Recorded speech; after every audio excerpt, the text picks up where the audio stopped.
Well, good evening and welcome to Tucker Carlson Tonight. You probably thought ESPN stood for Entertainment and Sports Programming Network. Increasingly, it looks like endless, stupid political nagging. The network has already drawn ridicule, rightly so, for pulling football announcer Robert Lee off a UVA football game because his name bore some resemblance to that of a dead Confederate general. But it gets better. Now, ESPN commentator Jemele Hill has gone on a bizarre Twitter rant, writing, among other things, this: Donald Trump is a white supremacist who has largely surrounded himself with other white supremacists. In one of more than a dozen follow-up tweets, she added that, quote, Trump has empowered white supremacists, see Charlottesville.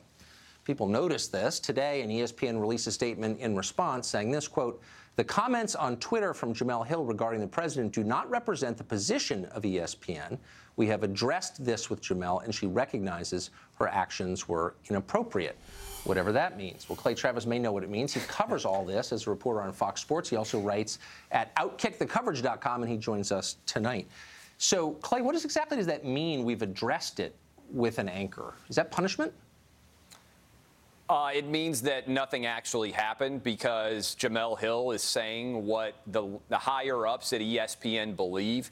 I think this goes all the way to the top, Tucker. Bob Iger, the CEO of Disney, follows 59 people on Twitter. One of them is Jemele Hill. And I think what has happened is Disney and ESPN have decided we want to be a left-wing sports network. And so if a guy like Curt Schilling comes out and he says, oh, I disagree with the North Carolina transgender bathroom law, he gets fired. If a guy like Mike Ditka says, I don't think Barack Obama was a good president and I'm voting for Donald Trump, he gets fired. But if Jemele Hill comes out and says that Donald Trump's a white supremacist, the only reason he got elected president is because he's white and that all of his supporters are effectively bigots, she gets rewarded. She gets wrapped on the knuckles. She continues to do her show because Bob Iger and John Skipper, the CEO of Disney and the president of ESPN, agree with her and want left-leaning politics to be the forward-facing front of ESPN. Yeah, remember when Glenn Beck said something like that about Barack Obama and the world stopped and everyone denounced him immediately? Is there a huge market for left-wing sports analysis? Well, the easy answer, Tucker, would be look at ESPN's ratings. They're collapsing. Another idea would be look at their business model. They've lost 13 million subscribers in the past few years, and they're alienating their core audience, which is guys and girls who just want to pop a beer and watch a football game. They don't want to hear that Colin Kaepernick is a modern-day Rosa Parks. They don't want to hear, Tucker, that someone like Caitlyn Jenner is a hero that everyone should aspire to be, or that Michael Sam, because he likes to sleep with men, is a modern-day Jackie Robinson. Those are things that ESPN wants to sell. That's why I call them MS ESPN. And look, no, it's not a strong business strategy. I always like to point to Michael Jordan, guy who became a billionaire because he's good at putting a ball in a basket and good at dunking the basketball. You remember what he said? Republicans buy sneakers too. Well, if ESPN were smart, they wouldn't be going to war with conservatives and Republicans and Donald Trump voters. They would be acknowledging that that should be the backbone of their brand. Instead, they're pushing them away, saying that you're white supremacist, you're not welcome here.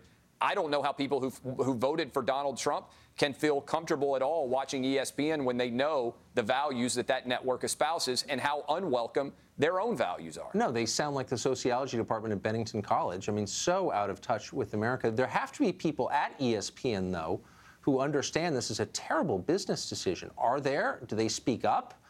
Are they taken seriously? They do. They do speak up, Tucker, and they speak out to me. If you remember, I broke the Robert Lee story, and the reason why I broke that story was not because I got some errant email sent to me. It was because people inside of ESPN were tipping me off. I broke the story about them firing 100 people. I hear that they're going to fire another 100 people here soon because the business is collapsing around them. And because the analogy that I use, Tucker, is ESPN faces a lot of difficulties in the modern era of cord cutting and every other aspect of their business. But they have decided, instead of treading water, which was already going to be difficult, let's see what will happen if we hold this gigantic rock over our head, which is left-wing politics. Maybe that'll actually keep us from drowning. Instead, it's making them drown faster, and they don't seem smart enough to recognize it. It's an absolute joke. Yeah. I was about 40 before I realized a lot of the people in charge are just not very competent. This is another example. Clay, thanks for reporting on this. It's nice to have someone with the facts, and you have them. Thank you. Appreciate y'all having me. Thanks a lot. Jory Murdoch is a contributing editor at National Review Online and a keen observer of things like this. He joins us tonight. Jory, good to see you. Good to see you, Tucker. So what do you make of this, the turn left by ESPN? Who's being served here? Well, I think just to balance it out, maybe you might want to give out some last-minute sports scores or something like that. All right, that's a good point. That's not what I do, so I don't get into it. I mean, yeah, people are looking for sports. They don't watch your program or Hannity, and people should be able to turn to ESPN and get sports scores and play-by-play, and not have to listen to all of the controversies and hair pulling that occupy our country everywhere else outside of sports programming. I think that's a fair point, and it's not just political, and it's certainly not subtle. I mean, what Jemele Hill said is really hard-edged stuff. I don't think it's supported by the facts, but she's basically impugning the character of a huge percentage of the country. Why? Very much so. Look, it's all part of this anti-Trump narrative that he's a white supremacist and therefore he's a racist, therefore you can't cooperate with him, and he should be run out of office at the earliest given opportunity. And of course, this is not held up by the facts. As we sit here speaking right now, President Trump is meeting with 6 members of the Senate, 3 Republicans and 3 Democrats. They're talking about tax reform. I assume that his Secretary of State, Steve Mnuchin, is there, and his Chief Economic Advisor, Gary Cohn. They're both Jewish. Now, how many white supremacists dine with Jews? Not very many, I don't think. Then you've got the fact that he campaigned last year in black neighborhoods. He went to a church in Detroit. He went to another one in Flint, Michigan. Kindly asked for the support of black voters, which is one of the very first Republicans I've seen actually do that.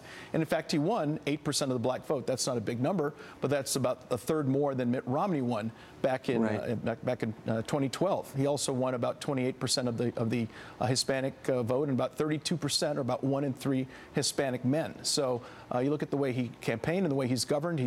President Trump has met with about a couple dozen presidents of the historically black colleges and universities, offered his support, opened up an office in the White House to support them. And you saw him just last week down in Houston comforting the victims of Hurricane Harvey, including playing with and kissing black children. Again, not the kind of behavior you would expect out of white supremacists. So this is just a great big left-wing lie, and it's all designed to advance their political agenda independent of the facts or reality or the truth. It's a pretty divisive way to conduct politics. I mean, lots of things you could say about the Trump administration, some of them unflattering, but why always go to race? It's bizarre. This is not a new thing, though, on the left, the white supremacy claim. Last year, Hillary Clinton's campaign tried to suggest that the slogan, "Make America Great Again," was itself racist. Hillary just made that point again in this interview with Jane Pauley. You pointed out in a piece that they forgot a key fact. Bill Clinton once used that phrase as well. Watch, we got the tape.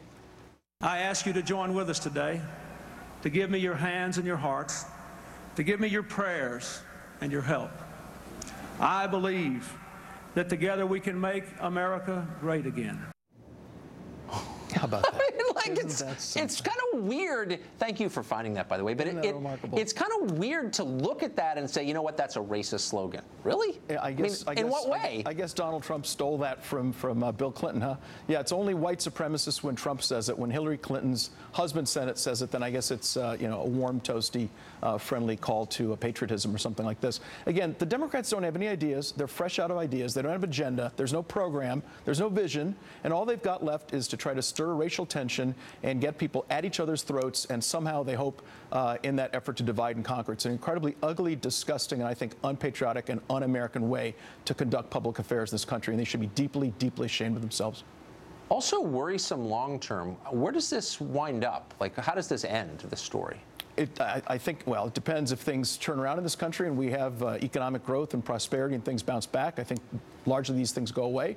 But very often you find in countries where if people have trouble paying their bills, they're not doing very well financially and so on, it leads to family tension, racial tension, and you see what you've seen in the last few weeks, which is racial mayhem and bloodshed in the streets. It doesn't turn out very well. So I think the Democrats need to stop this. They disagree with Donald Trump on his policies. Great, let's have a policy discussion. But this throwing around the word racism, Nazi, white supremacism is about as ugly as it gets. I agree with you. I agree with you. It crosses a line. Come on now. Absolutely. It blows the line up completely.